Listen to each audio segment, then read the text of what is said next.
मेरी ना टीनू साहब नाल भी गलबात हुई सी। उन्होंने कहा जी थापड़ा जिन्होंने दिता गया वो सही बंदा है, वो जिता होगा। मेरी नाराज़गी नहीं है, मैं स्पैशल उन्होंने इंटरव्यू किया। नहीं, नाराज़गी नहीं ਉਹਨਾਂ ਦੀ ਹੈਗੀ। ਨਾਰਾਜ਼ਗੀ ਤਾਂ ਜਦੋਂ ਆਪਾਂ ਇੱਕ ਪਾਰਟੀ 'ਚ ਰਹਿੰਦੇ ਹੋਣੀ ਨਹੀਂ ਚਾਹੀਦੀ। ਤੁਹਾਨੂੰ ਲੱਗਦਾ ਕਿ ਮੌਜੂਦਾ ਵਿਧਾਇਕ ਨੂੰ ਲੋਕ ਸਭਾ ਸੀਟ ਦੇਣੀ ਚਾਹੀਦੀ ਹੈ? ਨਹੀਂ, ਇਹ ਤਾਂ ਪਾਰਟੀਆਂ ਦੇ ਫੈਸਲੇ ਹੁੰਦੇ ਆ ਕਿਹਨੂੰ ਦੇਣਾ ਕਿਹਨੂੰ ਨਹੀਂ ਦੇਣਾ, ਪਰ ਹਰ ਪਾਰਟੀ ਨੂੰ ਸਟਰੋਂਗ ਕੈਂਡੀਡੇਟ ਦੇਣਾ ਚਾਹੀਦਾ। ਅਕਾਲੀ ਦਲ ਦੇ ਵੱਲੋਂ ਤੁਹਾਡੇ ਪਿਤਾ ਜੀ ਨੂੰ ਫਲੋਰ ਸਾਹਿਬ ਨੂੰ ਮਨਾਉਣ ਦੀ ਬਹੁਤ ਕੋਸ਼ਿਸ਼ ਕੀਤੀ ਗਈ ਆਪਣੇ ਕਿ ਵਾਪਸ ਪਾਰਟੀ ਦੇ ਵੱਲ ਆ ਜਾਣ। ਹੁਣ ਅਗਰ ਉਹ ਚੱਲ ਜਾਂਦੇ ਅਕਾਲੀ ਦਲ ਦੇ ਵਿਚਕਾਰ, ਅਗਰ ਉਹਨਾਂ ਦਾ ਨਾਮ ਅਨਾਉਂਸ ਹੋ ਜਾਂਦਾ, ਤੁਹਾਨੂੰ ਲੱਗਦਾ ਕਿ ਫਿਰ ਕਿਤੇ ਨਾ ਕਿਤੇ ਇਹ ਯੱਕ ਬਣ ਸਕਦਾ ਸੀ? ਨਹੀਂ, ਇਹ ਗੱਲਾਂ ਨਹੀਂ ਜਿੱਦਾਂ ਹੁਣ ਇਸ ਗੱਲ ਤੇ ਆਪਾਂ ਗੱਲ ਨਹੀਂ ਕਰ ਸਕਦੇ, ਕਿਉਂਕਿ ਇਹ ਹੁਣ ਕਰਨ ਵਾਲੀਆਂ ਗੱਲਾਂ ਨਹੀਂ ਨੇ। ਤੁਸੀਂ ਸਿਮਰਨਜੀਤ ਸਿੰਘ ਮਾਨ ਦੇ ਉਮੀਦਵਾਰ ਦੇ ਵੱਲ ਜੋ ਹੈ ਹੱਲਾਸ਼ੇਰੀ ਦੇਣ ਦੀ ਗੱਲ ਕਰ ਰਹੇ ਹੋ। ਮੇਰਾ ਤਾਂ ਮਾਨ ਸਾਹਿਬ ਨਾਲ ਹਜੇ ਕੋਈ ਕੰਟੈਕਟ ਵੀ ਨਹੀਂ ਹੋਇਆ, ਨਾ ਮੈਂ ਉਹਨਾਂ ਨੂੰ ਅੱਜ ਤੱਕ ਜ਼ਿੰਦਗੀ 'ਚ ਨਹੀਂ ਮਿਲਿਆ। ਮੈਂ ਤਾਂ ਅੱਜ ਤੱਕ ਮੈਨੂੰ ਉਹਨਾਂ ਦਾ ਉਮੀਦਵਾਰ ਵੀ ਨਹੀਂ ਪਤਾ ਵੀ ਸ਼ਾਇਦ ਉਹਨਾਂ ਨੇ ਇੱਥੇ ਹਜੇ ਦਿੱਤਾ ਕਿ ਨਹੀਂ ਦਿੱਤਾ, ਮੈਨੂੰ ਇਹ ਵੀ ਨਹੀਂ ਪਤਾ ਜੀ। ਜਹੇਦਾਰ ਸਾਹਿਬ ਸਾਡੇ ਬਹੁਤ ਇੱਕ ਜਿਹੜੀ ਪਿਓਰ ਸੀਟ 'ਤੇ ਬੈਠੇ ਆ, ਸ਼੍ਰੀ ਗੁਰੂ ਹਰਗੋਬਿੰਦ ਪਾਤਸ਼ਾਹ ਸਾਹਿਬ ਦੀ ਸੀਟ ਹੈ ਜਿਹੜੀ ਉਸ 'ਤੇ ਬੈਠੇ ਆ। ਉਹਨਾਂ ਦਾ ਤਾਂ ਨੰਬਰ ਬਹੁਤ ਜਾ ਕੇ ਬਹੁਤ ਉੱਚੇ ਸਥਾਨ 'ਤੇ ਉਹ ਮੋਰਚਾ ਐਜੀਟੇਸ਼ਨ ਉਹਨਾਂ ਨੇ ਨਹੀਂ ਲਾਉਣੇ ਹੁੰਦੇ। ਸਤਿ ਸ਼੍ਰੀ ਅਕਾਲ, ਤੁਸੀਂ ਵੇਖ ਰਹੇ ਹੋ ਦੈਨਿਕ ਸਵੇਰਾ ਟੀਵੀ। ਮੈਂ ਹਾਂ ਨਿਰੂਪ ਜਲਵਾਲ। ਜਲੰਧਰ ਜਿਮਨੀ ਚੋਣ ਦੀ ਤਿਆਰੀ ਪੂਰੀ ਪੱਕ ਚੁੱਕੀ ਹੈਗੀ ਹੈ। ਤੁਹਾਨੂੰ ਦੱਸ ਦਈਏ ਕਿ ਹਰ ਪਾਰਟੀ ਨੇ ਆਪਣਾ ਉਮੀਦਵਾਰ ਜੋ ਹੈ ਐਲਾਨ ਦਿੱਤਾ, ਲੇਕਿਨ ਹੁਣ ਇਸ ਤੋਂ ਬਾਅਦ ਕੀ ਸਭ ਤੋਂ ਵੱਡੀ ਗੱਲ ਹੈ ਕਿ ਹਰ ਪਾਰਟੀ ਦੇ ਵੱਲੋਂ ਜੋ ਹੈ ਕਿਤੇ ਨਾ ਕਿਤੇ ਆਪਣੇ ਉਮੀਦਵਾਰ ਨੂੰ ਐਲਾਨਿਆ ਗਿਆ ਹੈ। ਉਸ ਦੇ ਨਾਲ ਹੀ ਬਹੁਤ ਸਾਰੇ ਵਿਚਾਰ ਵਿਮਰਸ਼ ਕਰਨ ਦੀ ਲੋੜ ਇਸ ਵੇਲੇ ਪੈ ਰਹੀ ਹੈ। ਸਰ, ਮਰਹੂਮ ਚੌਧਰੀ ਦੇ ਜਾਣ ਤੋਂ ਬਾਅਦ ਉਹਨਾਂ ਦੀ ਪਤਨੀ ਜੋ ਹੈ ਧਰਮ ਪਤਨੀ ਨੂੰ ਸੀਟ ਦਿੱਤੀ ਗਈ ਹੈ ਕਾਂਗਰਸ ਦੇ ਵੱਲੋਂ। ਉੱਥੇ ਹੀ ਅਗਰ ਆਪਾਂ ਦੇਖੇ ਜੇ ਤਾਂ ਕਾਂਗਰਸ ਤੋਂ ਰਿੰਕੂ ਜੋ ਹੈ ਉਹ ਦੂਜੇ ਪਾਸੇ ਆਮ ਆਦਮੀ ਪਾਰਟੀ ਵੱਲ ਚਲ ਜਾਂਦੇ ਨੇ। ਉਸ ਦੇ ਨਾਲ ਹੀ ਉਹਨਾਂ ਦੇ ਚੌਧਰੀ ਸਾਹਿਬ ਦੇ ਭਤੀਜੇ ਵੀ ਉਸ ਦੇ ਵਿੱਚ ਸ਼ਾਮਿਲ ਹੋ ਜਾਂਦੇ ਨੇ। ਅਕਾਲੀ ਦਲ ਤੋਂ ਡਾਕਟਰ ਸੁਖੀ ਆ ਜਾਂਦੇ ਨੇ। ਉਸ ਤੋਂ ਬਾਅਦ ਅਗਰ ਭਾਜਪਾ ਦੀ ਗੱਲ ਕੀਤੀ ਜਾਵੇ ਤਾਂ ਭਾਜਪਾ ਦੇ ਉਮੀਦਵਾਰ ਆ ਜਾਂਦਾ ਹੈ। ਤੁਸੀਂ ਜਦ ਇਹਨਾਂ ਸਾਰੇ ਉਮੀਦਵਾਰਾਂ ਨੂੰ ਦੇਖਦੇ ਹੋ, ਤੁਹਾਨੂੰ ਕੀ ਲੱਗਦਾ? ਕਿਉਂਕਿ ਜਲੰਧਰ ਦੇ ਵਿਚਕਾਰ ਜੋ ਲੋਕ ਰਹਿੰਦੇ ਉਹ ਹਮੇਸ਼ਾ ਇਹ ਸੋਚਦੇ ਨੇ ਕਿ ਜੋ ਉਮੀਦਵਾਰ ਹੋਵੇ ਉਹ ਉਹਨਾਂ ਦਾ ਕੰਮ ਕਰ ਸਕੇ। ਸਭ ਤੋਂ ਪਹਿਲਾਂ ਵਾਹਿਗੁਰੂ ਜੀ ਕਾ ਖਾਲਸਾ, ਵਾਹਿਗੁਰੂ ਜੀ ਕੀ ਫਤਿਹ।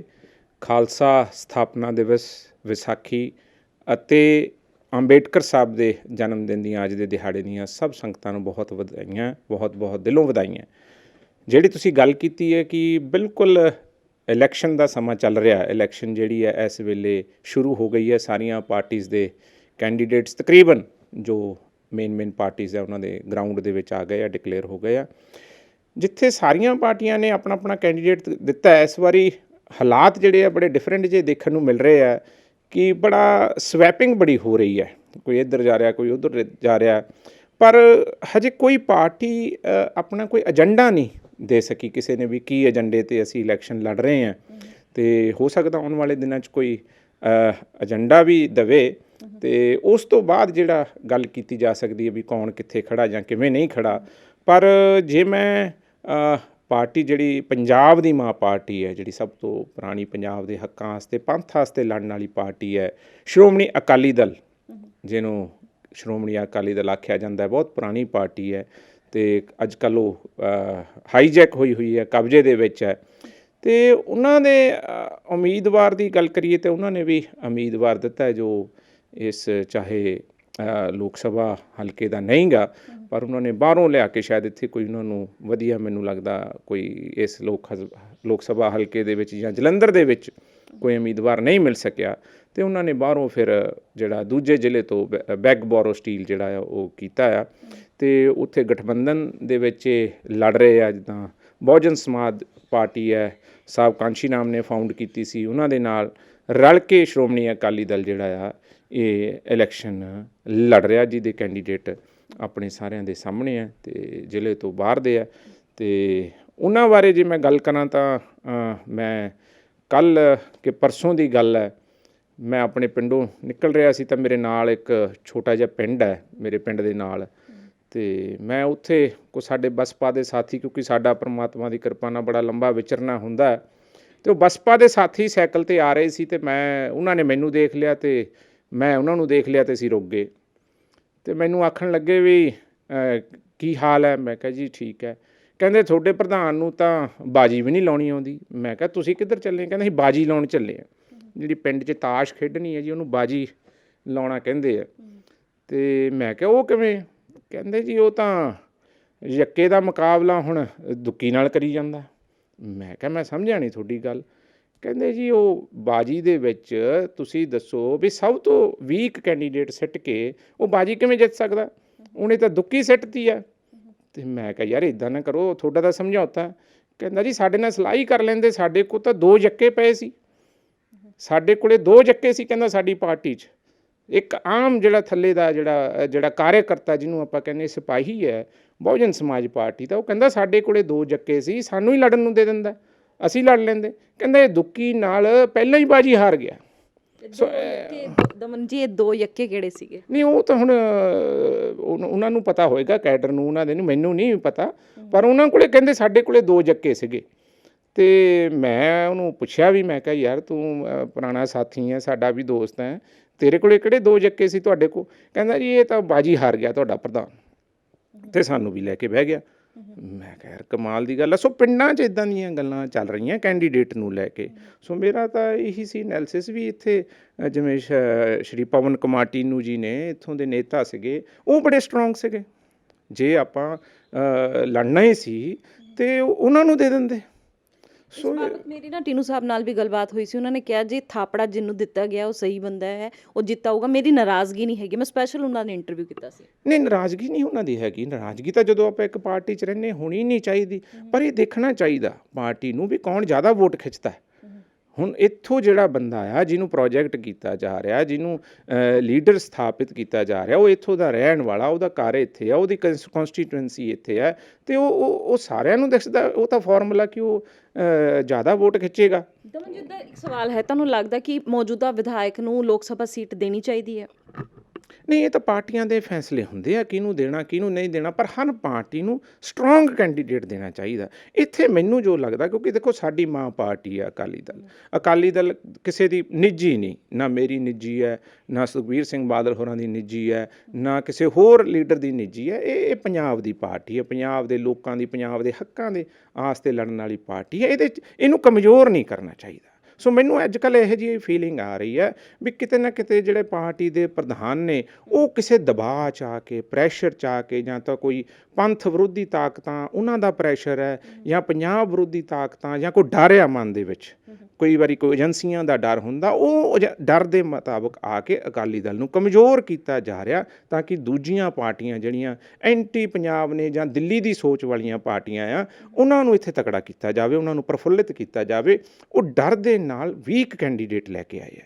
ਵੀਕ ਕੈਂਡੀਡੇਟ ਦੇਣਾ ਮਤਲਬ ਤੁਸੀਂ ਹਾਰਨਾ, ਪਹਿਲਾਂ ਹੀ ਹਰੀ ਹੋਈ ਲੜਾਈ ਚੱਲ ਪਏ ਆ। ਮੈਂ ਤੁਹਾਨੂੰ ਇੱਕ ਗਰਾਊਂਡ ਦੇ ਕਾਰਿਆਕਰਤਾ ਦੀ ਗੱਲ ਦੱਸੀ ਆ, ਉਹ ਕਹਿੰਦਾ ਵੀ ਜੱਕੇ ਤੇ ਦੁੱਕੀ ਨਾਲ ਕਿੱਦਾਂ ਲੜਾਈ ਲੜਾਂਗੇ ਜੀ, ਸਾਡੇ ਕੋਲੇ ਜੱਕੇ ਪਏ ਸੀ, ਤੁਹਾਡੇ ਕੋਲੇ ਦੁੱਕੀ ਸੀ, ਤੁਹਾਡਾ ਪ੍ਰਧਾਨ ਤਾਂ ਬਾਜੀ ਪਹਿਲਾਂ ਹੀ ਹਾਰ ਗਿਆ।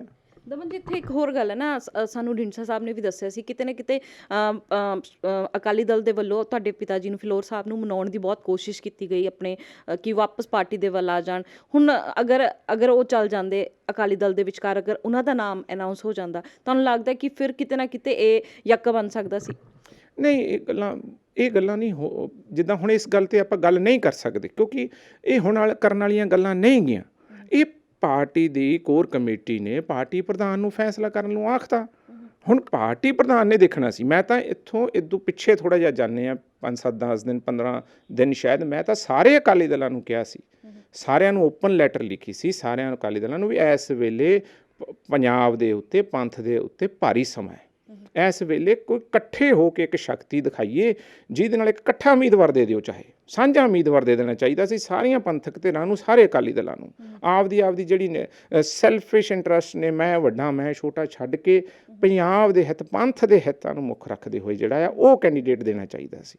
ਹੁਣ ਪਿੱਛੇ ਤੁਸੀਂ ਦੇਖਿਆ ਐਡਾ ਵੱਡਾ ਐਪੀਸੋਡ ਹੋਇਆ ਅੰਮ੍ਰਿਤਪਾਲ ਹੋਣਾ ਵਾਲਾ, ਉਹ ਐਪੀਸੋਡ ਦੇ ਵਿੱਚ ਜੋ ਬਿਆਨ ਸੀ, ਚਲੋ ਮੇਰੀ ਕਿਸੇ ਪਾਰਟੀ ਨਾਲ ਨਾਰਾਜ਼ਗੀ ਨਹੀਂ, ਉਹਨਾਂ ਦੀ ਆਪਦੀ ਆਈਡੀਓਲੋਜੀ ਆ, ਪਰ ਜੋ ਬਿਆਨ ਅਕਾਲੀ ਦਲ ਦਾ ਹੋਣਾ ਚਾਹੀਦਾ ਸੀ, ਜੋ ਅਕਾਲੀ ਦਲ ਦੀ ਜਿਹੜਾ ਐਕਸ਼ਨ ਹੋਣਾ ਚਾਹੀਦਾ ਸੀ, ਉਹ ਬਿਲਕੁਲ ਨਹੀਂ ਸੀ। ਉਹ ਅਕਾਲੀ ਦਲ ਦਾ ਐਕਸ਼ਨ ਬਹੁਤ ਮਿਸ ਕੀਤਾ। ਲੋਕਾਂ ਦੇ ਮਨ ਦੇ ਵਿੱਚ ਇਹਦੇ ਬਾਰੇ ਬਹੁਤ ਰੋਸ ਹੈ, ਬਹੁਤ ਵੱਡਾ ਰੋਸ ਹੈ। ਅਕਾਲੀ ਦਲ ਜਿਹੜੀ ਪਾਰਟੀ ਹੈ, ਇਹ ਮੂਵਮੈਂਟਸ ਦੀ ਅਤੇ ਮੋਰਚਾਸ ਦੀ ਪਾਰਟੀ ਹੈ। ਇਹਦੇ ਵਿੱਚ ਮੂਵਮੈਂਟਾਂ ਲੱਗੀਆਂ, ਐਜੀਟੇਸ਼ਨ ਹੋਏ, ਹੱਕਾਂ ਦੇ ਖਾਤਰ ਕੁਰਬਾਨੀਆਂ, ਸ਼ਹਾਦਤਾਂ ਦੀਆਂ ਅਰਦਾਸਾਂ ਹੋਈਆਂ ਆ। ਇਹ ਇਹੋ ਜਿਹੀ ਪਾਰਟੀ ਹੈ। ਪਰ ਉਸ ਐਪੀਸੋਡ ਨੂੰ ਜਦੋਂ ਆਪਾਂ ਦੇਖੀਏ, ਪੱਤਰਕਾਰ ਭਾਈਚਾਰੇ ਦੇ ਵੀ ਸਾਰੇ ਅਕਾਊਂਟ ਬੰਦ ਕਰ ਦਿੱਤੇ ਗਏ ਜਾਂ ਹੋਰ ਕੁਛ ਜੋ ਵੀ ਹਾਲਾਤ ਹੋਏ, ਉਹ ਇਸ਼ੂਸ ਜਿਹੜੇ ਆ ਉਹਨਾਂ ਨੂੰ ਜਿਵੇਂ ਐਡਰੈਸ ਕਰਨਾ ਚਾਹੀਦਾ ਸੀ। ਇਹਨਾਂ ਦੇ ਪ੍ਰੈਸ ਨੋਟ ਪੜ੍ਹ ਲਓ, ਸਾਰੀਆਂ ਪਾਰਟੀਆਂ ਦੇ, ਕਾਂਗਰਸ ਦਾ ਪੜ੍ਹ ਲਓ, ਹੋਰ ਪੜ੍ਹ ਲਓ, ਉਹਦੇ ਵਿੱਚੋਂ ਤੁਹਾਨੂੰ ਇੱਕੋ ਹੀ ਬਿਆਨ ਦਿਖਦਾ ਸਭ ਦਾ। ਇਹ ਬਾਕੀਆਂ ਤੇ ਮੈਨੂੰ ਕੋਈ ਗਿਲਾ ਨਹੀਂ, ਪਰ ਅਕਾਲੀ ਦਲ ਨੂੰ ਇਸ ਤਰੀਕੇ ਨਾਲ ਨਹੀਂ ਸੀ ਜਿਹੜਾ ਉਸ ਵੇਲੇ ਰੋਲ ਅਪਣਾਇਆ, ਉਹ ਨਹੀਂ ਸੀ ਲੈਣਾ ਚਾਹੀਦਾ। ਇਹ ਲੋਕਾਂ ਦੇ ਵਿੱਚ ਵੀ ਨਿਰਾਸ਼ਤਾ ਹੈ। ਇਹਦੇ ਨਾਲ ਸਾਡਾ ਕੈਡਰ ਕਮਜ਼ੋਰ ਹੁੰਦਾ, ਕਿਉਂਕਿ ਪੈਰਲਲੀ ਪਿੰਡਾਂ ਦੇ ਵਿੱਚ, ਗਲੀਆਂ ਦੇ ਵਿੱਚ ਸਾਡੇ ਕੈਡਰ ਦੀ ਇੱਕ ਲੜਾਈ ਹੈ ਦੂਜੀ ਸੋਚ ਨਾਲ। ਅਸੀਂ ਉੱਥੇ ਸਾਡਾ ਕੈਡਰ ਡੀਮੋਰਲਾਈਜ਼ ਹੋ ਰਿਹਾ। ਉਹ ਤੁਸੀਂ ਉੱਪਰ ਤਾਂ ਆਪਣੇ ਇੰਟਰਸਟ ਸੈਲਫਿਸ਼ ਰੱਖ ਰਹੇ ਹੋ, ਤੁਹਾਨੂੰ ਕੋਈ ਕਿਸੇ ਚੀਜ਼ ਦੇ ਲਾਲਚ ਹੋਣਗੇ, ਤੁਸੀਂ ਉਸ ਕੈਡਰ ਨੂੰ ਹਾਈਜੈਕ ਕਰਕੇ ਆਪਣੇ ਸੈਲਫਿਸ਼ ਇੰਟਰਸਟ, ਸੈਲਫਿਸ਼ ਗੋਲਸ ਵਾਸਤੇ ਕੰਮ ਕਰ ਰਹੇ ਹੋ, ਪਰ ਉਹਨਾਂ ਨੂੰ ਤਾਕਤ ਨਹੀਂ ਮਿਲ ਰਹੀ। ਉਹ ਦਿਨੋਂ ਦਿਨ ਕਮਜ਼ੋਰ ਹੋਈ ਜਾ ਰਹੇ। ਉਹ ਕਿਵੇਂ ਲੜਾਈ ਲੜਨ? ਅਤੇ ਜਿਹੜੇ ਸਾਡੇ ਪੰਥਕ ਇਸ਼ੂ ਸੀਗੇ, ਪੰਜਾਬ ਦੇ ਇਸ਼ੂ ਸੀਗੇ, ਉਹਨਾਂ ਦੇ ਉੱਤੇ ਤੁਸੀਂ ਆਪਣਾ ਬੋਲਣਾ ਹੀ ਬੰਦ ਕਰ ਦਿੱਤਾ। ਤੁਸੀਂ ਕਿੰਨੇ ਐਜੀਟੇਸ਼ਨ ਹੋਏ ਆ ਪਿਛਲੇ ਸਮੇਂ ਦੇ ਵਿੱਚ। ਈਵਨ ਜਦੋਂ ਕਿਸਾਨਾਂ ਦਾ ਐਜੀਟੇਸ਼ਨ ਹੋਇਆ, ਤੁਹਾਡੀ ਸੋਚ ਐਡਵਰਸ ਸੀਗੀ। ਤੁਸੀਂ ਤਾਂ ਬਾਅਦ 'ਚ ਫਿਰ ਮਜਬੂਰੀ 'ਚ ਆਉਣਾ ਪਿਆ ਤੁਹਾਨੂੰ। ਤੁਸੀਂ ਕਿਹੜੇ ਮੋਰਚੇ 'ਚ ਤੁਹਾਨੂੰ ਬੁਲਾਇਆ ਗਿਆ? ਕਿੰਨੇ ਇਸ਼ੂਜ਼ ਆ ਪੰਜਾਬ ਦੇ ਜਿਹੜੇ ਐਡਰੈਸ ਹੀ ਨਹੀਂ ਹੋ ਪਾ ਰਹੇ। ਤੁਸੀਂ ਕਿਸੇ ਪਾਸੇ ਨੂੰ ਜਾ ਹੀ ਨਹੀਂ ਰਹੇ। ਫਿਰ ਅਕਾਲੀ ਦਲ ਦਾ ਅਤੇ ਕਾਂਗਰਸ ਦਾ ਕੀ ਫਰਕ ਰਹਿ ਗਿਆ? ਫਿਰ ਤਾਂ ਕੋਈ ਫਰਕ ਨਹੀਂ ਰਹਿ ਗਿਆ, ਫਿਰ ਤਾਂ ਇੱਕੋ ਜਿਹੇ ਹੋ ਗਏ। ਇੱਕ ਸਵਾਲ ਹੈਗਾ, ਕਿਉਂਕਿ ਪਿਛਲੀ ਅਗਰ ਸੰਗਰੂਰ ਜਿਮਨੀ ਚੋਣ ਦੀ ਗੱਲ ਕੀਤੀ ਜਾਵੇ, ਉਸ ਵੇਲੇ ਵੀ ਕਾਲ ਇਹੀ ਆਈ ਸੀ ਕਿ ਸਾਰੀ ਪੰਥਕ ਧਿਰ ਇੱਕ ਹੋ ਜਾਣ ਅਤੇ ਇੱਕ ਬੰਦੇ ਨੂੰ ਅੱਗੇ ਕੀਤਾ ਜਾਵੇ। ਉਸ ਵੇਲੇ ਵੀ ਅਕਾਲੀ ਦਲ ਜੇ ਆਪਣਾ ਉਹਨਾਂ ਦਾ ਅੰਮ੍ਰਿਤਸਰ ਵਾਲਾ ਹੈ, ਉਹਨਾਂ ਦੇ ਵੱਲੋਂ ਜੋ ਹੈ ਆਪਣਾ ਕੈਂਡੀਡੇਟ ਸਿਮਰਨਜੀਤ ਸਿੰਘ ਮਾਨ ਆਪਣੇ ਆਪ ਅੱਗੇ ਆਉਂਦੇ ਨੇ, ਚੋਣ ਵੀ ਜਿੱਤ ਜਾਂਦੇ। ਹੁਣ ਇਸ ਵਾਰ ਉਹਨਾਂ ਨੇ ਜਿਨ੍ਹਾਂ ਨੂੰ ਲਾਇਆ, ਸਾਰਿਆਂ ਦੇ ਕਰੋਸ ਲਾਤਾ। ਉਹਨਾਂ ਨੇ ਕਿਹਾ ਕਿ ਇਸ ਵਾਰ ਕਿਸੇ ਵੀ ਪਾਰਟੀ ਨਾਲ ਨੂੰ ਦਿਓ, ਮੇਰੀ ਪਾਰਟੀ ਨੂੰ ਵੋਟ ਦਿਓ, ਜੇ ਮੇਰਾ ਉਮੀਦਵਾਰ ਆ ਉਸ ਨੂੰ ਵੋਟ ਦਿਓ। ਤੁਸੀਂ ਇਸ ਨੂੰ ਕਿਵੇਂ ਵੇਖਦੇ ਹੋ? ਪਹਿਲਾ ਸਵਾਲ ਤਾਂ ਇਹ ਹੈ। ਅੰਮ੍ਰਿਤਪਾਲ ਤੇ ਆਪਾਂ ਬਾਅਦ 'ਚ ਆਵਾਂਗੇ। ਬੀਬਾ ਜੀ, ਬਹੁਤ ਵਧੀਆ ਸਵਾਲ ਕੀਤਾ ਤੁਸੀਂ, ਬਹੁਤ ਵਧੀਆ ਸਵਾਲ ਕੀਤਾ। ਜੇ ਉਸ ਵੇਲੇ ਕਿਤੇ ਇਹ ਚੀਜ਼ ਉਹ ਸੰਗਰੂਰ ਦੇ ਵਿੱਚ ਕਰ ਜਾਂਦੇ, ਉੱਥੇ ਫੇਰ ਕੋਈ ਤਾਕਤ ਨੇ ਇਹਨਾਂ ਨੂੰ ਡਰਾਇਆ। ਐਂਡ ਦੇ ਵਿੱਚ ਇਹਨਾਂ ਨੇ ਡਿਸੀਜ਼ਨ ਬਦਲ ਲਿਆ। ਉਹ ਕਿਹੜੀ ਤਾਕਤ ਹੈ ਜਿਹੜੀ ਅਕਾਲੀ ਦਲ ਨੂੰ ਵੀਕ ਕਰ ਰਹੀ ਹੈ? ਇਹ ਡਰ ਰਹੇ ਆ ਉਸ ਤਾਕਤ ਤੋਂ, ਕਮਜ਼ੋਰ ਹੋ ਚੁੱਕੇ ਆ, ਕਨਫਿਊਜ਼ ਹੋ ਚੁੱਕੇ ਆ। ਇਹ ਡਰ ਦੇ ਡਿਸੀਜ਼ਨ ਹੈ। ਪਾਰਟੀ ਨੂੰ ਵੀਕ ਕੀਤਾ ਜਾ ਰਿਹਾ ਆ। ਇਹ ਉਸ ਵੇਲੇ ਵੀ ਉਹੀ ਤਾਕਤ ਨੇ ਕੰਮ ਕੀਤਾ ਅਤੇ ਇੱਥੇ ਵੀ ਉਸੇ ਤਾਕਤ ਨੇ ਕੰਮ ਕੀਤਾ। ਠੀਕ ਹੈ, ਅਸੀਂ ਜਿੱਤਣ ਹਾਰਨ ਦੀਆਂ ਗੱਲਾਂ ਬਾਅਦ 'ਚ ਆਉਂਦੀਆਂ। ਕਿਹਨੇ ਜਿੱਤਣਾ? ਅਕਾਲ ਪੁਰਖ ਦੀ ਮਰਜ਼ੀ ਹੈ। ਔਰ ਲੜਾਈ ਘਰੋਂ ਤਕੜੀ ਹੋ ਕੇ ਜਿੱਤਣ ਵਾਲੀ ਲੜਾਈ ਲੈ ਕੇ ਚੱਲਣਾ ਚਾਹੀਦਾ। ਅੱਜ ਉਹ ਜਿਹੜੇ ਮਾਨਯੋਗ ਡਾਕਟਰ ਸਾਹਿਬ ਨੇ, ਉਹ ਜਿੱਤਣ ਵਾਲੀ ਲੜਾਈ ਲੈ ਕੇ ਹੀ ਨਹੀਂ ਚੱਲ ਰਹੇ। ਅੱਜ ਤੁਸੀਂ ਦੇਖ ਲਓ ਅੱਜ ਕੀ ਹਾਲਾਤ ਹੈ। ਕਿੰਨੇ ਦਿਨ ਹੋ ਗਏ ਅਨਾਊਂਸ ਹੋਏ ਨੂੰ। ਇਹੀ ਕਿਤੇ ਸ਼੍ਰੀ ਪਵਨ ਕੁਮਾਰ ਟੀਨੂ ਜੀ ਹੁੰਦੇ ਤਾਂ ਅੱਜ ਹਾਲਾਤ ਹੋਰ ਹੋਣੇ ਸੀ। ਉਹ ਸੋਲਿਡ ਕੈਂਡੀਡੇਟ ਸੀਗੇ। ਇਹ ਜਿਹੇ ਡਿਸੀਜ਼ਨ, ਮੈਂ ਤਾਂ ਇੱਥੋਂ ਤੱਕ ਬੇਨਤੀ ਕਰਾਂਗਾ, ਮੈਂ ਜਿਹੜੇ ਅਕਾਲੀ ਸੋਚ ਵਾਲੇ ਲੋਕ ਹੈ, ਜਿਹੜੇ ਅਕਾਲੀ ਸੋਚ ਨਾਲ ਲੜਨ ਵਾਲੇ, ਜਿਨ੍ਹਾਂ ਦੇ ਪਰਿਵਾਰਾਂ ਨੇ ਕੁਰਬਾਨੀਆਂ ਦਿੱਤੀਆਂ, ਵੀਰੋ ਤਕੜੇ ਹੋਵੋ। ਇਹ ਤੁਸੀਂ ਇਸ ਇਲੈਕਸ਼ਨ ਨੂੰ, ਇਹ ਕਾਂਗਰਸ ਦੀ ਇਲੈਕਸ਼ਨ ਹੋ ਸਕਦੀ ਹੈ, ਆਮ ਆਦਮੀ ਦੀ ਇਲੈਕਸ਼ਨ ਹੋ ਸਕਦੀ ਹੈ, ਬੀਜੇਪੀ ਦੀ ਇਲੈਕਸ਼ਨ ਹੋ ਸਕਦੀ ਹੈ, ਹੋਰ ਕਿਸੇ ਪਾਰਟੀ ਦੀ ਇਲੈਕਸ਼ਨ ਹੋ ਸਕਦੀ ਹੈ। ਤੁਸੀਂ ਇਹਨੂੰ ਐਜ਼ ਆ ਰੈਫਰੈਂਡਮ ਲਓ। ਰੈਫਰੈਂਡਮ ਮੀਨਸ ਜਿਵੇਂ ਬਾਹਰਲੇ ਦੇਸ਼ਾਂ 'ਚ ਇੱਕ ਰੈਫਰੈਂਡਮ ਹੁੰਦਾ। NRI ਵੀਰ ਵੀ ਸਾਡੇ ਦੁਆਬੇ ਨੂੰ ਬਹੁਤ ਬਿਲੋਂਗ ਕਰਦੇ ਆ। ਉਹਨਾਂ ਦਾ ਬਹੁਤ ਇੱਥੇ ਵੱਡੇ ਸੰਬੰਧ ਹੈ ਸਾਡੇ ਪਿੰਡਾਂ ਦੇ ਵਿੱਚ। ਉਹਨਾਂ ਦੇ ਨਾਲ ਸਾਡੀ ਤਰੱਕੀ ਵੀ, NRI ਵੀਰਾਂ ਦਾ ਬਹੁਤ ਯੋਗਦਾਨ ਹੈ ਸਾਡੀ ਤਰੱਕੀ ਦੇ ਵਿੱਚ, ਖਾਸ ਕਰਕੇ ਦੁਆਬੇ ਦੇ ਵਿੱਚ। ਮੈਂ ਉਹਨਾਂ ਨੂੰ ਵੀ ਬੇਨਤੀਆਂ ਕਰਾਂਗਾ ਕਿ ਇਹ ਅਕਾਲੀ ਸੋਚ ਵਾਲੇ ਲੋਕ ਜਿਹੜੇ ਆ, ਉਹ ਰੈਫਰੈਂਡਮ ਵਾਂਗੂ ਲੈਣ ਵੀ ਬਾਦਲਾਂ ਤੋਂ ਅਕਾਲੀ ਦਲ ਆਜ਼ਾਦ ਕਰਾਉਣਾ।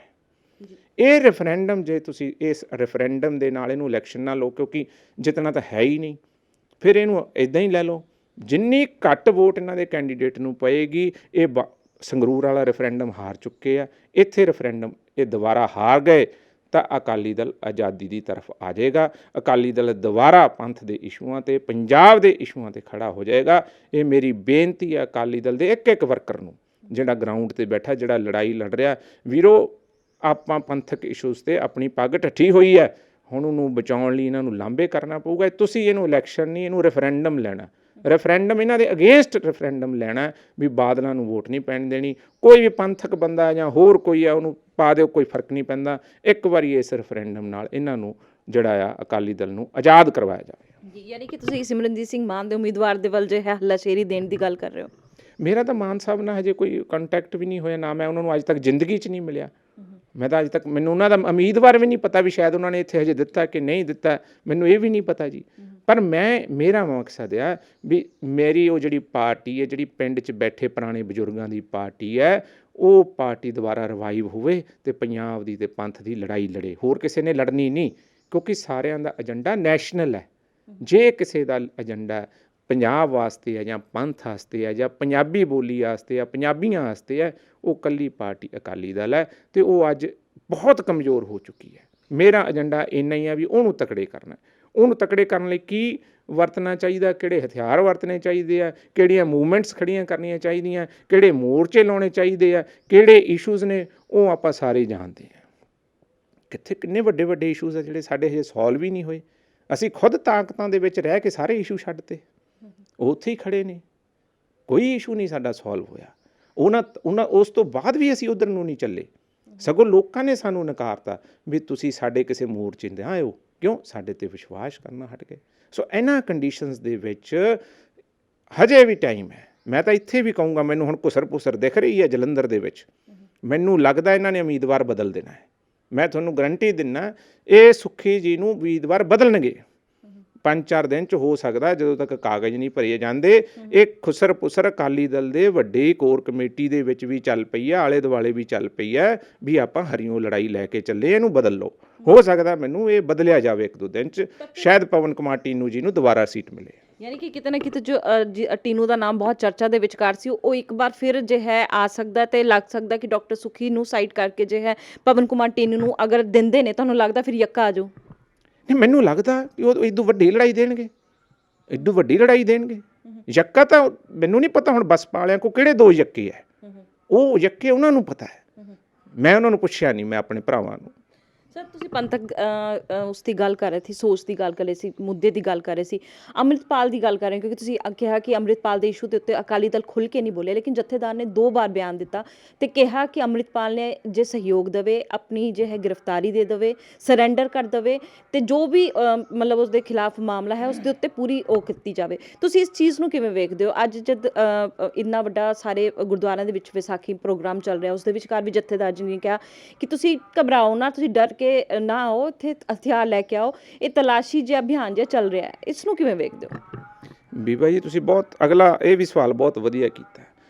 ਜਥੇਦਾਰ ਸਾਹਿਬ ਸਾਡੇ ਬਹੁਤ ਇੱਕ ਜਿਹੜੀ ਪਿਓਰ ਸੀਟ 'ਤੇ ਬੈਠੇ ਆ, ਸ਼੍ਰੀ ਗੁਰੂ ਹਰਗੋਬਿੰਦ ਪਾਤਸ਼ਾਹ ਸਾਹਿਬ ਦੀ ਸੀਟ ਹੈ ਜਿਹੜੀ, ਉਸ 'ਤੇ ਬੈਠੇ ਆ। ਉਹਨਾਂ ਦਾ ਤਾਂ ਨੰਬਰ ਬਹੁਤ ਜਾ ਕੇ ਬਹੁਤ ਉੱਚੇ ਸਥਾਨ 'ਤੇ ਆ। ਉਹ ਮੋਰਚਾ ਐਜੀਟੇਸ਼ਨ ਉਹਨਾਂ ਨੇ ਨਹੀਂ ਲਾਉਣੇ ਹੁੰਦੇ। ਮੋਰਚੇ 'ਤੇ ਐਜੀਟੇਸ਼ਨ ਜਿਹੜੇ ਆ, ਮੋਰਚਾਜ਼ ਆ, ਜਿਹੜੀਆਂ ਮੂਵਮੈਂਟਸ ਹੈ ਜਾਂ ਸੰਘਰਸ਼ ਹੈ, ਉਹ ਅਕਾਲੀ ਦਲ ਨੇ ਲੜਨਾ ਹੁੰਦਾ ਹੈ। ਉਹ ਤਾਂ ਉਹਨਾਂ ਦੀ ਤਾਂ ਹਜੇ ਵਾਰੀ ਹੀ ਨਹੀਂ ਹੋਣੀ ਚਾਹੀਦੀ। ਜਿਹੜਾ ਕੰਮ ਸਾਡਾ ਸੀ, ਸਾਡੀਆਂ ਧਿਰਾਂ ਦਾ ਸੀ, ਉਹ ਉਹਨਾਂ ਨੂੰ ਕਰਨਾ ਪੈ ਰਿਹਾ। ਇਹ ਬਦਕਿਸਮਤੀ ਹੈ ਕੌਮ ਦੀ। ਉਹਨਾਂ ਦਾ ਇਹ ਕੰਮ ਨਹੀਂ ਗਾ, ਇਹ ਸਾਡਾ ਕੰਮ ਸੀ, ਪਰ ਅਸੀਂ ਕਮਜ਼ੋਰ ਹੋ ਚੁੱਕੇ ਹਾਂ, ਸਾਡੇ ਇੰਟਰਸਟ ਹੋਰ ਬਣ ਚੁੱਕੇ ਆ। ਇਸੇ ਕਰਕੇ ਮੈਂ ਲੋਕਾਂ ਨੂੰ ਅਪੀਲ ਕਰਦਾ ਵੀ ਉਹ ਪੁਰਾਣਾ ਆਪਣਾ ਜਿਹੜਾ ਆ, ਆਪਣਾ ਕਲਚਰ ਆ, ਆਪਾਂ ਜਿਹਨੂੰ ਭੁੱਲ ਚੁੱਕੇ ਹਾਂ, ਵੀਰੋ ਛੱਡ ਦਿਓ ਇਹ ਰਾਜਨੀਤੀ, ਕੁਛ ਨਹੀਂ ਮਿਲਣਾ, ਕੁਛ ਨਹੀਂ ਇਹਨਾਂ ਨੇ ਦੇਣਾ। ਆਪਾਂ ਬਹੁਤ ਨੀਵੇਂ ਜਾ ਚੁੱਕੇ ਹਾਂ। ਇੱਕ ਵਾਰੀ ਰੈਫਰੈਂਡਮ ਇਹਨੂੰ ਸਮਝ ਕੇ ਆਹ ਇਲੈਕਸ਼ਨ MP ਬਣਾ ਵੀ ਲਓਗੇ 8 ਮਹੀਨੇ, ਕਿਸੇ ਨੂੰ ਕੋਈ ਫਾਇਦਾ ਨਹੀਂ ਹੋਣਾ। ਇਹਨੂੰ ਬਾਦਲਾਂ ਦੀ ਜਿੰਨੀ ਵੋਟ ਘਟਾ ਦਾਂਗੇ, ਵੀਰੋ ਅਕਾਲੀ ਦਲ ਆਜ਼ਾਦ ਕਰਾ ਲਓ, ਦੁਆਬੇ ਵਾਲਿਓ, ਇਹ ਬੱਬਰ ਅਕਾਲੀਆਂ ਦੀ ਧਰਤੀ ਹੈ। ਇਸ ਤੋਂ ਹਮੇਸ਼ਾ ਜਿਹੜੇ ਅਕਾਲੀ ਉੱਠੇ ਆ, ਉਹਨਾਂ ਨੇ ਸ਼ਹਾਦਤਾਂ ਦੀਆਂ ਅਰਦਾਸਾਂ ਦੇ ਕਰਕੇ ਜਿਹੜਾ ਆ ਪੰਜਾਬ ਦੇ ਖਾਤਰ ਜਾਨਾਂ ਦਿੱਤੀਆਂ, ਸ਼ਹੀਦੀਆਂ ਦਿੱਤੀਆਂ ਆ। ਸੋ ਇਸ ਕਰਕੇ ਉਹਨਾਂ ਦੀ ਲਾਜ ਰੱਖੀਏ। ਇੱਕ ਵਾਰੀ ਇਹ ਆਜ਼ਾਦ ਕਰਾਉਣ 'ਚ ਇੱਕ ਹਿਸਟਰੀ ਬਣੂਗੀ ਵੀ ਦੁਆਬੇ ਦਾ, ਜਲੰਧਰ ਦਾ ਬਹੁਤ ਵੱਡਾ ਰੋਲ ਸੀ। ਦਮਨ ਜੀ, ਕਿਉਂਕਿ 2024 ਦੇ ਲਈ ਇਹ ਚੋਣ ਬਹੁਤ ਇੰਪੋਰਟੈਂਟ ਹੈ, ਮਤਲਬ ਦੇਖ ਰਹੇ ਰੈਫਰੈਂਸ ਲੈ ਕੇ ਦੇਖ ਰਹੇ ਹਾਂ ਕਿ ਕਿਹੜੀ ਪਾਰਟੀ ਜਿੱਤ ਸਕਦੀ ਹੈ, ਕਿਉਂਕਿ ਅਟਵਾਲ ਤੁਸੀਂ ਕਿਹਾ ਸਵੈਪਿੰਗ ਚੱਲ ਰਹੀ ਹੈ। ਹੁਣ ਸ਼੍ਰੋਮਣੀ ਅਕਾਲੀ ਦਲ ਤੋਂ ਅਟਵਾਲ ਸਾਹਿਬ ਭਾਜਪਾ ਦੇ ਵਿਚਕਾਰ ਜਾਂਦੇ, ਭਾਜਪਾ ਨੂੰ ਉਮੀਦਵਾਰ ਐਲਾਨ ਦਿੰਦੀ ਹੈ। ਤੁਸੀਂ ਹੁਣ ਅਟਵਾਲ ਸਾਹਿਬ ਨੂੰ, ਜਿਵੇਂ ਤੁਸੀਂ ਕਿਹਾ ਟੀਨੂ ਜੀ ਨੂੰ ਵੀ ਤੁਸੀਂ ਗੱਲ ਕਹੀ ਕਿ ਉਹ ਇੱਕ ਯੱਕਾ ਸਾਬਿਤ ਹੋ ਸਕਦੇ ਨੇ, ਤੁਹਾਨੂੰ ਨਹੀਂ ਲੱਗਦਾ ਕਿ ਫਿਰ ਅਕਾਲੀ ਦਲ ਤੋਂ BJP ਵਿੱਚ ਨਹੀਂ ਜਾਣਾ ਚਾਹੀਦਾ ਸੀ? ਅਟਵਾਲ ਸਾਹਿਬ ਨੂੰ ਵੀ ਉੱਥੇ ਰੁਕ ਜਾਣਾ ਚਾਹੀਦਾ ਸੀ, ਸ਼ਾਇਦ ਉਹ ਵੀ ਉਹਨਾਂ ਨੂੰ ਥਾਪੜਾ ਦੇ ਦਿੰਦੇ ਸੁਖਬੀਰ ਬਾਦਲ। ਨਹੀਂ, ਫਿਰ ਉੱਥੇ ਗੱਲ ਆ ਗਈ। ਅਟਵਾਲ ਸਾਹਿਬ ਦੀ ਕੋਈ ਗਲਤੀ ਨਹੀਂ। ਸਾਡਾ ਜਿੰਨਾ ਲਾਸ ਹੋਇਆ ਹੈ, ਸਾਡੇ ਐਸੈਟ ਸੀ, ਉਹ ਸਾਡੇ ਕੋਲੋਂ ਜਾਈ ਜਾ ਰਹੇ ਆ। ਦਿਨੋਂ ਦਿਨ ਅਕਾਲੀ ਦਲ ਦੇ ਐਸੈਟ ਸੀ, ਜਿਹੜੇ ਅਕਾਲੀ ਦਲ ਦੇ ਬੂਟੇ ਸੀ, ਜਿਹੜੇ ਸੀ ਤਿਆਰ ਕੀਤੇ ਸੀ, ਜਿਹੜੇ ਅੱਜ ਫਲ ਦੇਣ ਵਾਲੇ ਸੀ, ਵੱਡੇ ਬ੍ਰਿਖ ਬਣ ਚੁੱਕੇ ਸੀ, ਅਸੀਂ ਉਹਨਾਂ ਨੂੰ ਗਵਾ ਰਹੇ ਹਾਂ। ਉਹ ਦੂਜੀਆਂ ਪਾਰਟੀਆਂ ਨੂੰ ਐਸੈਟ ਦਿਖ ਰਹੇ ਆ, ਸਾਨੂੰ ਕਿਉਂ ਨਹੀਂ ਦਿਖ ਰਹੇ? ਇਹ ਗੱਲਾਂ ਡਿਸਕਸ ਹੋਣੀਆਂ, ਸੰਵਾਦ ਹੋਣਾ ਚਾਹੀਦਾ ਸੀ ਇਸ 'ਤੇ, ਉਦੋਂ ਬਾਅਦ ਡਿਸੀਜ਼ਨ ਹੁੰਦੇ। ਇਹੀ ਤਾਂ ਕਮਜ਼ੋਰੀ ਆ ਚੁੱਕੀ ਹੈ। ਇਸੇ ਨਾਲ ਤਾਂ ਅਸੀਂ ਪਿੱਛੇ ਜਾ ਚੁੱਕੇ ਹਾਂ। ਅਕਾਲੀ ਦਲ ਦਾ ਤਕੜਾ ਰਹਿਣਾ ਪੰਜਾਬ ਲਈ ਬਹੁਤ ਜ਼ਰੂਰੀ ਹੈ। ਸੋ ਇਹ ਗੱਲ ਬਿਲਕੁਲ ਮੈਂ ਇਹਨੂੰ ਜ਼ੋਰ ਦੇ ਕੇ ਕਹਿ ਸਕਦਾ ਕਿ ਉਹਦੇ ਵਿੱਚ ਅਸੀਂ ਕਮਜ਼ੋਰ ਹੋਏ ਹਾਂ ਅਤੇ ਸਾਡੀਆਂ ਗਲਤੀਆਂ ਹੈ ਕਿਤੇ ਨਾ ਕਿਤੇ। ਅੱਛਾ, ਇਸ ਨੂੰ ਕਿਵੇਂ ਵੇਖਦੇ ਹੋ? ਕਿਉਂਕਿ ਹੁਣ ਅਕਾਲੀ ਦਲ ਸੰਯੁਕਤ ਦੇ ਵੱਲੋਂ ਕਿਹਾ ਗਿਆ ਹੈ ਕਿ SGPC ਚੋਣਾਂ ਦੇ ਲਈ ਜੋ ਹੈ ਤਿਆਰੀ ਕੀਤੀ ਜਾਊਗੀ, ਜਲੰਧਰ ਜਿਮਨੀ ਚੋਣ ਦੇ ਵੱਲ ਨਹੀਂ ਦੇਖ ਰਹੇ ਨੇ। ਤਾਂ SGPC ਚੋਣਾਂ ਅਗਰ ਹੁੰਦੀਆਂ ਤਾਂ 12 ਸਾਲ ਬਾਅਦ ਹੋਣਗੀਆਂ, ਅਤੇ ਹੁਣ ਜਦ ਇੰਨੀ ਵੱਡੀ ਆਪਾਂ ਕਹਿ ਲਈਏ ਮਿਨੀ ਸੰਸਦ ਹੈ ਸਿੱਖਾਂ ਦੀ, ਇਸ ਨੂੰ ਕਿਵੇਂ ਵੇਖਦੇ ਹੋ ਅਗਰ ਹੁੰਦੀ ਹੈ ਤਾਂ? ਨਹੀਂ, ਬਿਲਕੁਲ SGPC ਚੋਣਾਂ ਹੋਣੀਆਂ ਚਾਹੀਦੀਆਂ। ਮੈਂ ਤਾਂ ਹੈਰਾਨ ਹੈ ਵੀ ਦੇਸ਼ ਦੀ ਆਜ਼ਾਦੀ ਤੋਂ ਪਹਿਲਾਂ ਅਸੀਂ ਆਪਣਾ ਐਕਟ ਬਣਾ ਲਿਆ ਸੀ, ਬੜਾ ਵੱਡਾ ਸੰਘਰਸ਼ ਹੋਇਆ ਸੀ ਉਦੋਂ ਵੀ, ਅਤੇ ਸਾਡੇ ਲੋਕਾਂ ਨੇ ਕੁਰਬਾਨੀਆਂ ਦੇ ਕੇ ਉਦੋਂ ਈਵਨ ਉਸ ਵੇਲੇ ਦੇ ਮਿਸਟਰ ਗਾਂਧੀ ਹੋਰਾਂ ਨੇ ਵੀ ਚਿੱਠੀ ਲਿਖੀ ਸੀ ਵੀ ਤੁਸੀਂ ਦੇਸ਼ ਦੀ ਆਜ਼ਾਦੀ ਦੀ ਜਿਹੜੀ ਪਹਿਲੀ ਲੜਾਈ ਉਹ ਜਿੱਤ ਚੁੱਕੇ ਹੈ। ਅਤੇ ਅੱਜ ਜਦੋਂ ਅਸੀਂ ਆਜ਼ਾਦ ਦੇਸ਼ ਦੇ ਵਿੱਚ ਆਜ਼ਾਦੀ ਦੀ ਹਵਾ ਦਾ ਨਿੱਘ ਮਾਣ ਰਹੇ ਹਾਂ ਅਤੇ ਸਾਡੀ ਇਲੈਕਸ਼ਨ ਨਹੀਂ ਹੋ ਰਹੀ, 12 ਤੋਂ 13 ਸਾਲ ਹੋ ਗਏ ਆ। ਕੀ ਹਿਡਨ ਏਜੰਡਾ ਇਹਦੇ ਪਿੱਛੇ? ਪਰ ਉਹਦੇ ਪਿੱਛੇ ਵੀ ਕੋਈ ਰਿਐਕਸ਼ਨ ਆਇਆ ਕਿਸੇ ਦਾ? 2 ਸਾਈਨ ਕਰਨ ਨਾਲ ਅਕਾਲੀ ਦਲ ਦਾ ਪ੍ਰਧਾਨ ਜੇ ਜਲੰਧਰ 'ਚ ਬੈਠਾ ਛਿੱਕ ਮਾਰਦਾ ਸੀ ਤਾਂ ਉੱਥੇ ਲਾਲ ਕਿਲ੍ਹਾ ਹਿੱਲ ਜਾਂਦਾ ਸੀ ਦਿੱਲੀ ਦਾ। ਐਡੀ ਤਾਕਤ ਹੁੰਦੀ ਸੀ ਅਕਾਲੀ ਦਲ ਦੇ ਪ੍ਰਧਾਨ ਦੀ, ਅਤੇ ਹੁਣ ਵੈਲਿਊ ਨਹੀਂ ਹੈ। ਅਸੀਂ ਕੀ ਕਰ ਰਹੇ ਹਾਂ? ਕੌਮ ਦੇ ਲਈ ਲੜਾਈਆਂ ਲੜਨ ਵਾਸਤੇ ਸਾਨੂੰ ਤਕੜੇ ਹੋਣਾ ਪੈਣਾ। ਨਹੀਂ, ਅਸੀਂ ਵੀਕ ਹੋ ਗਏ ਹਾਂ, ਅਸੀਂ ਕਮਜ਼ੋਰ ਹੋ ਗਏ ਹਾਂ, ਸਾਡੀਆਂ ਕਮਜ਼ੋਰੀਆਂ ਬਣ ਗਈਆਂ ਆ। ਅਸੀਂ ਉਹਨਾਂ ਕਮਜ਼ੋਰੀਆਂ ਕਰਕੇ ਸਾਡੇ 'ਤੇ ਉਹ ਜਿਹੜੀਆਂ ਤਾਕਤਾਂ ਆ ਉਹ ਹਾਵੀ ਨੇ। ਜਦੋਂ ਤੱਕ ਸਾਨੂੰ ਪੁਰਾਣੇ ਪ੍ਰਧਾਨ ਅਕਾਲੀ ਦਲ ਦੇ ਜਿਹੜੇ, ਮੈਂ ਹੁਣ ਕਿਹਦਾ ਨਾਂ ਲਵਾਂ, ਮੋਹਨ ਸਿੰਘ ਤੁੜ, ਜਗਦੇਵ ਸਿੰਘ ਧਿਲਵਨ, ਜਿਹੜੇ ਪੁਰਾਣੇ ਜਿਨ੍ਹਾਂ ਦਾ ਨਿਰਸਵਾਰਥ ਜਿਹੜੇ ਸੀ, ਆਪਣੇ ਡਿਸੀਜ਼ਨ ਦੇ ਪੱਕੇ ਹੁੰਦੇ ਸੀ, ਉਹ ਉਹੋ ਜਿਹੇ ਬੰਦੇ ਨਹੀਂ ਆਉਂਦੇ। ਲੜਾਈਆਂ ਨਹੀਂ ਲੜ ਹੋਣੀਆਂ, ਇਹ ਪੰਜਾਬ ਦੇ ਮੁੱਦੇ ਪਿੱਛੇ ਰਹਿ ਜਾਣੇ। ਇਹ ਕਮਜ਼ੋਰੀ ਦੇ ਕਰਕੇ ਹੀ ਆਪਾਂ ਕਹੀਏ ਕਿ ਅੰਮ੍ਰਿਤਪਾਲ ਤਾਕਤਵਰ ਬਣ ਗਿਆ? ਨਹੀਂ, ਦੇਖੋ, ਤਾਕਤਵਰ ਬੰਦਾ ਨਹੀਂ ਹੁੰਦਾ, ਤਾਕਤਵਰ ਹਮੇਸ਼ਾ ਸੋਚ ਹੁੰਦੀ ਹੈ। ਕੋਈ ਬੰਦਾ ਨਹੀਂ ਤਾਕਤਵਰ ਹੋ ਸਕਦਾ, ਸੋਚ ਹੁੰਦੀ ਹੈ। ਸੋਚ ਹਮੇਸ਼ਾ ਜਿੰਦਾ ਰਹਿੰਦੀ ਹੈ, ਚਾਹੇ ਉਹ ਕਿਸੇ ਵੀ ਤਰ੍ਹਾਂ ਦੀ ਹੋਵੇ। ਅੱਜ ਜੇ BJP ਵੀ ਤਕੜੀ ਹੋਈ ਹੈ ਤਾਂ ਉਹਨਾਂ ਨੇ ਆਪਣੀ ਸੋਚ 'ਤੇ ਲਗਾਤਾਰ ਇੰਨਾ ਚਿਰ ਪਹਿਰਾ ਦਿੱਤਾ ਹੈ, ਉਹ ਆਪਦੀ ਆਈਡੀਓਲੋਜੀ 'ਤੇ ਖੜ੍ਹੇ ਰਹੇ ਹੈ। ਅਤੇ ਜਿਹੜੀਆਂ ਪਾਰਟੀਆਂ ਆਪਦੀ ਕੋਈ ਕਿਸੇ ਨੂੰ ਚੰਗੀ ਲੱਗਦੀ ਹੈ, ਕਿਸੇ ਨੂੰ ਮਾੜੀ ਲੱਗਦੀ ਹੈ ਆਈਡੀਓਲੋਜੀ, ਹਰ ਦੀ ਆਪਣੀ ਆ। ਇੱਕੋ ਇੱਕ ਆ ਜਿਹੜੇ ਅਸੀਂ ਆਪਣੀ ਆਈਡੀਓਲੋਜੀ ਛੱਡ ਕੇ ਬੈਠੇ ਹਾਂ। ਜੇ ਅਸੀਂ ਆਪਣੀ ਆਈਡੀਓਲੋਜੀ ਤਕੜੀ ਰੱਖਾਂਗੇ ਤਾਂ ਅਕਾਲੀ ਦਲ ਵੀ ਤਕੜਾ, ਅਸੀਂ ਵੀ ਤਕੜੇ, ਸਾਰੇ ਤਕੜੇ ਆ ਫਿਰ। ਦਮਨ ਜੀ, ਆਮ ਆਦਮੀ ਪਾਰਟੀ ਨੂੰ ਕੌਮੀ ਪਾਰਟੀ ਦਾ ਦਰਜਾ ਦਿੱਤਾ ਗਿਆ, ਅਤੇ ਉੱਥੇ ਦੂਜੇ ਪਾਸੇ ਜੋ ਹੈ ਕਈ ਵੱਡੀ ਪਾਰਟੀਆਂ ਦੀ ਮਾਨਤਾ ਰੱਦ ਕਰ ਦਿੱਤੀ, ਸੂਬਾਈ ਪਾਰਟੀਆਂ ਦੀ ਜੋ ਹੈ ਮਾਨਤਾ ਰੱਦ ਕਰ ਦਿੱਤੀ। ਕਿ ਤੁਹਾਨੂੰ ਖਦਸ਼ਾ ਲੱਗ ਰਿਹਾ ਕਿ ਅਕਾਲੀ ਦਲ ਅਗਰ ਵਧੀਆ ਪ੍ਰਦਰਸ਼ਨ ਨਹੀਂ ਕਰਦਾ ਤਾਂ ਅਕਾਲੀ ਦਲ ਦੀ ਮਾਨਤਾ ਵੀ ਰੱਦ ਹੋ ਸਕਦੀ ਹੈ? ਨਹੀਂ, ਜਿੱਦਾਂ ਮੈਨੂੰ ਜਿੰਨੀ ਕੁ ਸਮਝ ਹੈ ਕਿ ਇਹ ਵੋਟ ਬੈਂਕ ਦੇ ਉੱਤੇ ਹੁੰਦਾ ਕਿ ਤੁਸੀਂ ਕਿੰਨਾ ਵੋਟ ਸ਼ੇਅਰ ਲਿਜਾਨੇ ਹੈ, ਕਿ ਤੁਸੀਂ ਇੰਨੇ % ਵੋਟ ਲਿਜਾਨੇ ਹੋ ਤਾਂ ਤੁਹਾਨੂੰ ਨੈਸ਼ਨਲ ਪਾਰਟੀ ਦਾ ਦਰਜਾ ਦਿੱਤਾ ਜਾਂਦਾ। ਉਸ ਤੋਂ ਬਾਅਦ ਸਟੇਟ ਦੀ ਜਿਹੜੀ ਰੈਕੋਗਨਾਈਜ਼ਡ ਪਾਰਟੀ ਹੈ ਉਹਦਾ ਦਰਜਾ ਮਿਲਦਾ। ਅਤੇ ਫਿਰ ਜੇ ਕਿਸੇ ਸਮੇਂ ਜਾ ਕੇ ਤੁਸੀਂ ਉਸ ਵੋਟ ਸ਼ੇਅਰ ਤੋਂ ਡਿੱਗ ਜਾਂਦੇ ਹੋ ਤਾਂ ਫਿਰ ਤੁਹਾਨੂੰ ਜਿਹੜੀ ਆ ਉਹ ਸੂਬੇ ਦੀ ਰੈਕੋਗਨਾਈਜ਼ਡ ਪਾਰਟੀ ਜਾਂ ਨੈਸ਼ਨਲ ਪਾਰਟੀ ਦਾ ਦਰਜਾ ਜਿਹੜਾ ਆ ਉਹ ਤੁਹਾਡੇ ਤੋਂ ਖੋਹ ਲਿਆ ਜਾਂਦਾ। ਅਤੇ ਇੱਥੋਂ ਤੱਕ ਕਿ ਇਹ ਤਾਂ ਕਿਤੇ ਜਾ ਕੇ ਐਸਾ ਵੀ ਆ ਜਾਂਦਾ ਹੈ ਕਿ ਤੁਹਾਡਾ ਸਿੰਬਲ ਵੀ ਫਿਰ ਤੁਹਾਨੂੰ ਨਹੀਂ ਮਿਲਦਾ, ਤੁਹਾਨੂੰ ਸਿੰਬਲ ਨਵਾਂ ਲੈਣਾ ਪੈਂਦਾ। ਸੋ ਇਹ ਵੋਟ ਸ਼ੇਅਰ 'ਤੇ ਡਿਪੈਂਡ ਕਰਦਾ ਵੀ ਕੀ ਹੋਣਾ ਚਾਹੀਦਾ। ਬਟ ਹੁਣ ਸਾਡੇ ਹਾਲਾਤ ਹੀ ਇੱਦਾਂ ਦੇ, ਅਸੀਂ ਕੰਮ ਹੀ ਇੱਦਾਂ ਦੇ ਕਰ ਰਹੇ ਹਾਂ, ਅਤੇ ਕੁਛ ਵੀ ਹੋ ਸਕਦਾ, ਕੀ ਕਿਹਾ ਜਾ ਸਕਦਾ।